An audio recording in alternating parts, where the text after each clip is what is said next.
According to Oluwaseun Adedeji, an IITA youth agropreneur, youth are the future of agriculture and have what it takes to make it sustainable.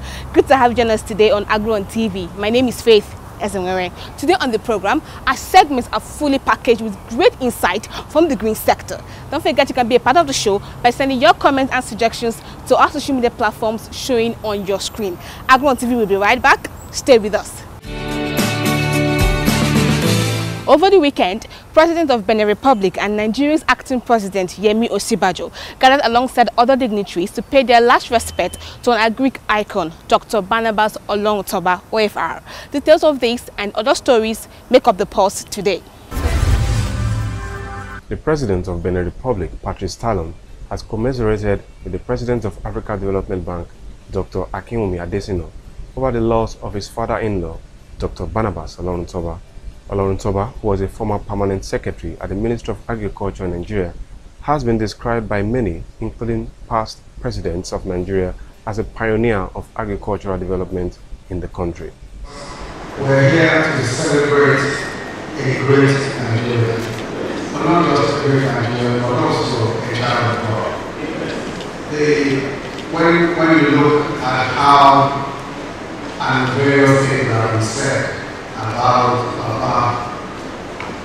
Barnabas Olorunoba, there is no way that we will not be forced to agree that indeed, as Scripture says, precious in the sight of God is the death of the saints.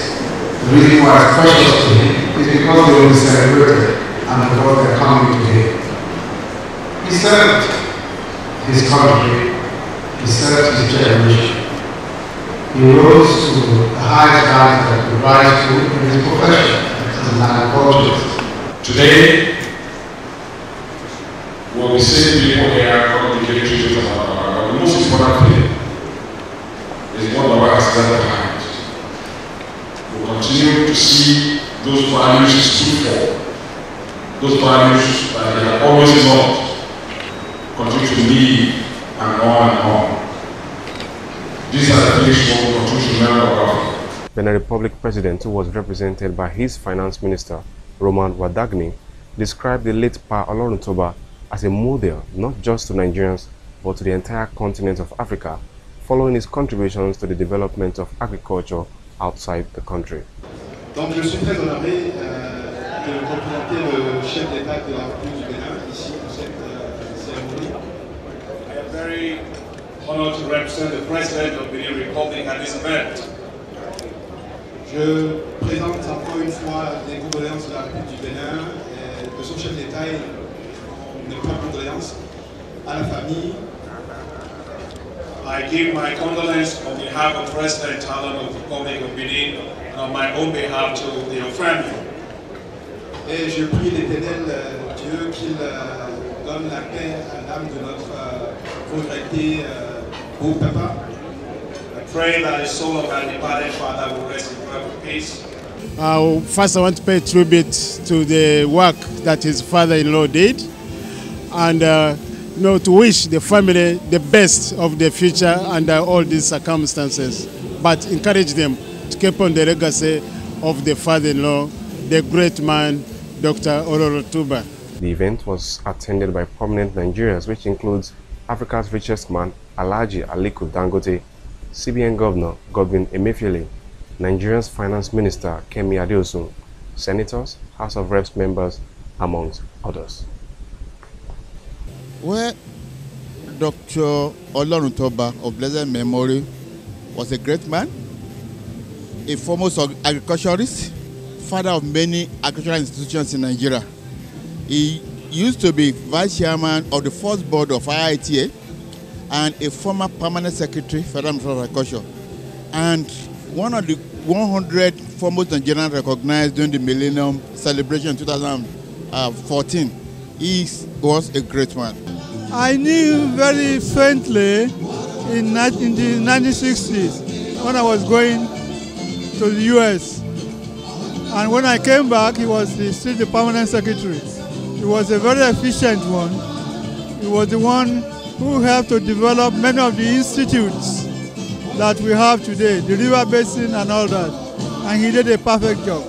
God has given us the opportunity to celebrate our father. He was a good father, and today's just been a celebration of his life and thanking God for giving us such a wonderful earthly father.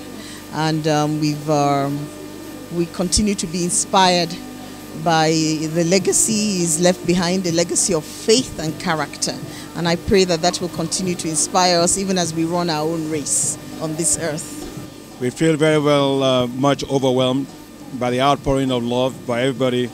You know, the acting president was here, the governor of the state, Governor Abdul Fattah Ahmed was here, the governor of Central Bank, the minister of finance, several ministers, and so many people came. You know, Aliko Dangote was here. Everybody left what they were doing to come and honor us, and you know, friends that we've known for many years.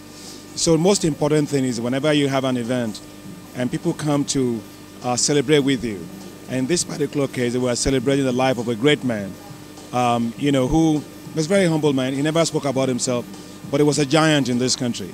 And I really thank God very much for the honor that was done for us. And we're so happy. We thank God that people traveled safe and well, and everybody's going back. We pray that God will be with them. And obviously, you know, for me as a son-in-law, you know, I couldn't have asked for a better, you know, father-in-law.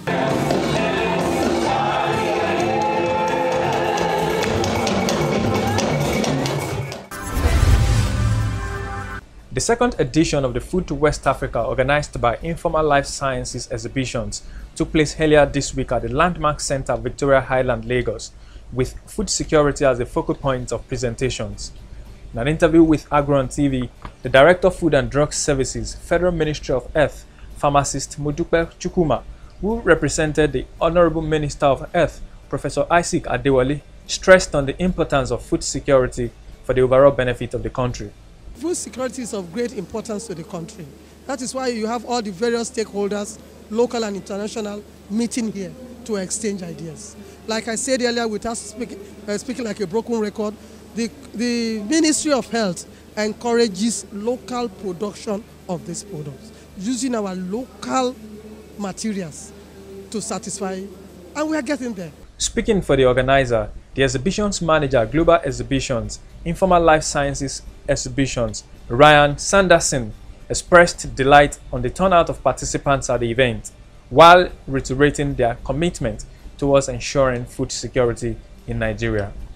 Over 150 exhibitors from 25 countries came for the exhibition. For the 2017 edition, we've just grown it slightly. We're working with more partners. We're working with more of the informal markets, more of the formal markets. Regarding the program, a lot of the changes that we've made, you know, they symbolize our very close relationship with NAFDAC, the Standards Association, the likes of, you know, the Association of Food Vendors of Nigeria. So we're just really building on all these, you know, all the initial partnerships that we had in place, and we're just trying to, you know, we're just pushing that forward, and just ultimately just trying to create an even better platform for anyone involved in the food and beverage trade in Nigeria. For farming, you have so many risks, like drought, like pests, like diseases. So you need to assess some of those risks so that you can mitigate it even before they happen. For instance, for somebody who is into rice farming, you need a lot of water to be able to grow your product. Now, if that product is not, if that water is not there, it's a risk. Therefore, you need to think of mitigations like irrigation, like is another source of water. So for farmers, it's very important for food security. There is a huge need for the government to involve a national orientation program for the development of agriculture in the country. Join the CEO of Cellulant Nigeria Limited, Bolaji Akinboro, in this conversation with me on Talk Time.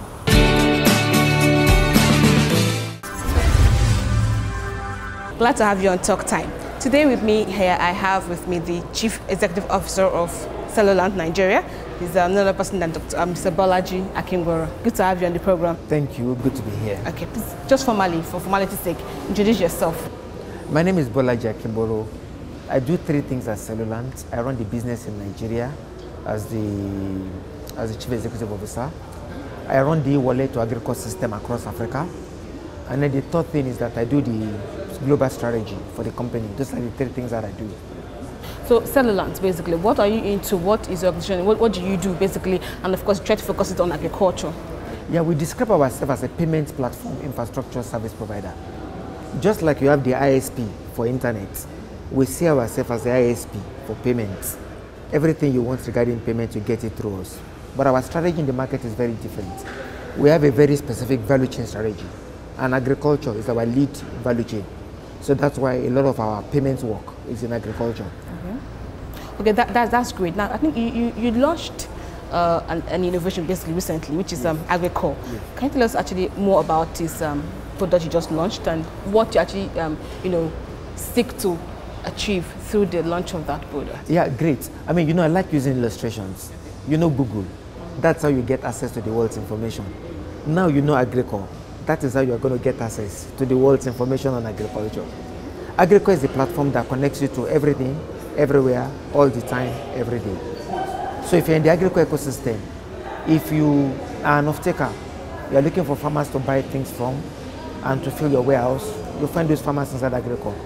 If you're a farmer, you are looking for a stable market for your produce, you find it inside the Agro ecosystem. If you're an input supplier, you want to get inputs to farmers, you find where the farmers you are looking for are. If you're a farmer, you are looking for inputs to buy for your farm, high quality seeds, fertilizer, you can find a supplier inside Agro. And all this stuff is based on the foundation of financial inclusion. So today as a farmer, as long as you have a wallet or an account inside the Agro system, this world of services is available to you. Just like an account on Gmail gives you access to everything, an account on Agro as a farmer gives you access to everything. But now, this is a technologically based innovation. How about those who are in the rural areas who do not have access to technology? How do you intend to integrate them into this product? Yeah, that's the beauty. At the back of Agro is technology, but at the front are real human beings. At the front of Agro is a real village aggregator in your village. Is a real extension worker in your village. It's a real field worker in your village. It's a real microfinance bank in your village. What the technology just does is that it allows the whole system to function in an efficient way. No, I'm not really satisfied, but we still have some of these farmers who actually may not at all, at any point, have access to this Agro. And then I want to really know how you want to be able to bridge the gap between them and of course this particular innovation. So let's take an example. Let's take Adamawa State. The secretary to the state government was just here. So in Adamawa State now, we're setting up service points, Agro service points. So there's going to be a service point within 1 kilometer of everybody in Adamawa State. So as at last count now, we've done 120. So if you're a farmer, even if there's no power, you don't even need a phone. You go to this service point to have an account, and then you get a service card. So the card is your service instrument that allows you to access the service. And if you have a phone, you attach the card to your phone. So even if you are not there physically, you can enjoy services. Okay, that's great. Now, let's come down to Feed Nigeria Summit, basically. Of course, I'm sure you have to be enjoying some of the plenary sections going on. What do you think is the importance of this summit to the development of your organization and, of course, to generality of agriculture in the country? I mean, basically, Feed Nigeria Summit is doing something. It's bringing all the key stakeholders together to have a very constructive conversation about where Nigeria should go. And that's very, very important. And we need to have platforms such as this.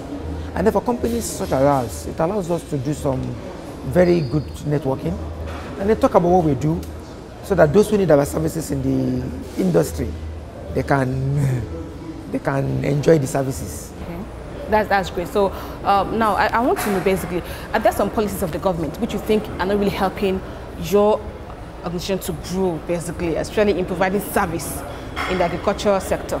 Okay, the problem of Nigeria is not policy. The policies are there. The problem is the way society is constructed. Because people are not constructed to work in an organized way.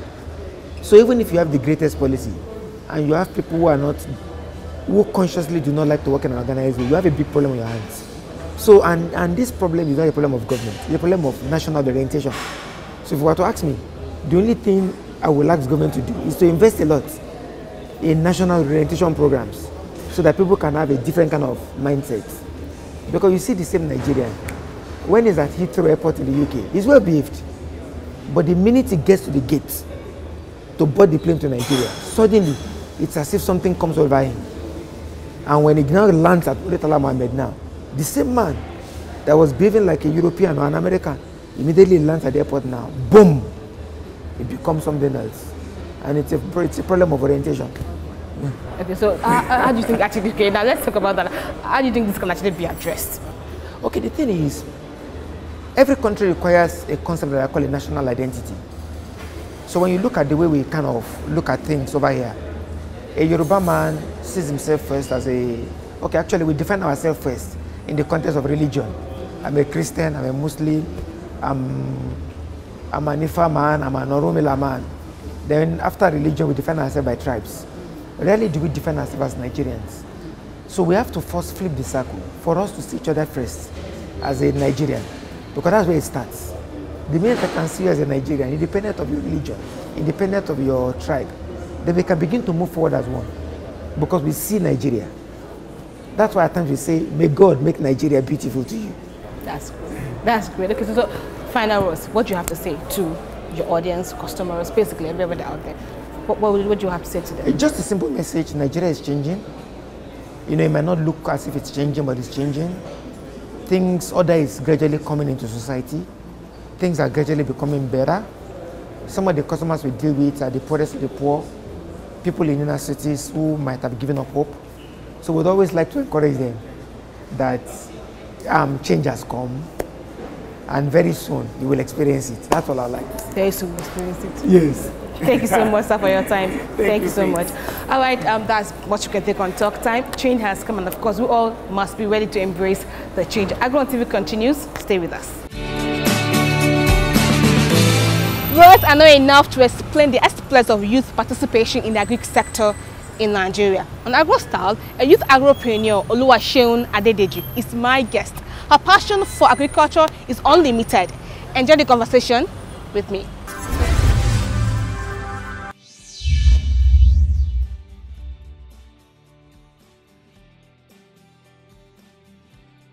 I've read and seen that agriculture used to sustain the Nigerian economy.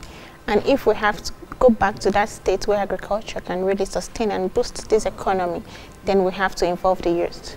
This is because the youth have the much needed energy, innovation, and the youth's exuberance to really put things in shape in agriculture. We need creativity.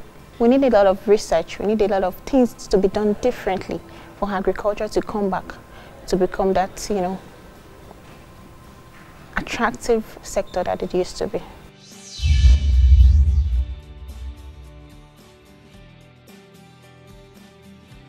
Apart from engaging the youth in agriculture, there are so many other things that need to be in place for agriculture to function effectively. Number one is infrastructure. If a youth today produces the maximum thing that you can imagine from maybe tomato or cassava, and there is no linkage between the farm and the market, then that product might just waste on the farm. So the infrastructures, the good road networks have to be in place. Then storage facilities to reduce post-harvest losses. This challenge has been very big in the agricultural sector. So we need the government to provide some of these things that is good to store our produce from the farms so that they can be kept and elongate their shelf life. Then the government also needs to realize that agriculture needs funding that is almost at zero interest rates. Most agricultural enterprises at the initial stage are not necessarily profit oriented. You have to be patient to enjoy the proceeds of agriculture. So for youth to be involved, agriculture to be practiced well, we should talk more about grants than loans for agriculture startups.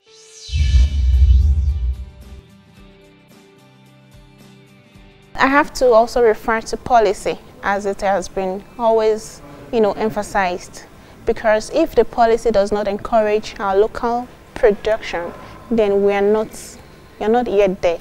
Because if I'm struggling to produce rice, for example, and I can never compete adequately with the imported rice, then what is there to encourage me?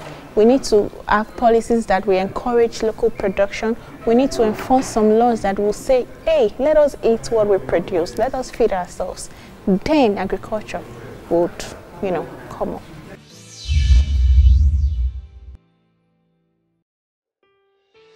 To make agricultural key and attractive today, we have to be innovative.